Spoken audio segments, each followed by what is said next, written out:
Alrighty, Chef Buck here, and today we're cooking up a chicken teriyaki. Easy to make, not super sweet. This isn't gonna be like chicken covered in cough syrup. I'm using some mirin, some sake, soy sauce, a little brown sugar, and ginger.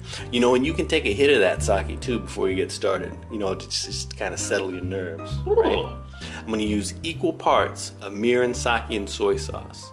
And then just 1 tablespoon of brown sugar, because that mirin's sweet.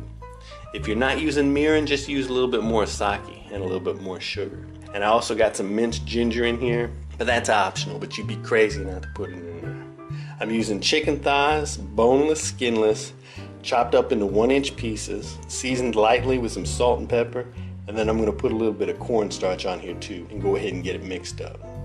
I'm gonna heat a skillet on medium heat, get it nice and hot, heat my oil up, then I'm gonna throw my chicken in here, and I'm gonna cook it about 3 minutes on each side, 6 minutes altogether. Depending on how big your pieces are, that'll vary. But I like my chicken cut up.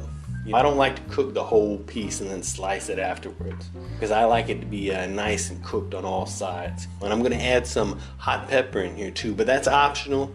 If you're like me and you like a little heat, boom, throw some hot pepper in there.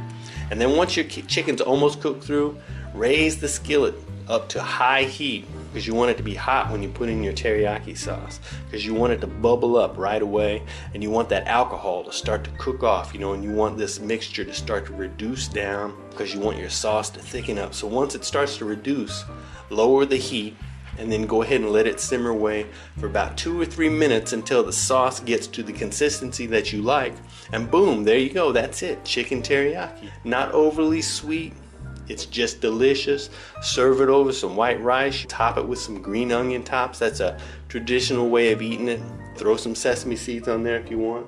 Serve it with some broccoli. But there you have it. And the great thing about cooking it like this is that you'll have lots of sake left over. So you can hit that and get hammered, while you're eating your chicken teriyaki. So go ahead and give this recipe a try, and let me know what you think. Bon appetit. If you want to print the recipe out, boom, go over to myfoodchannel.com, and thanks for watching.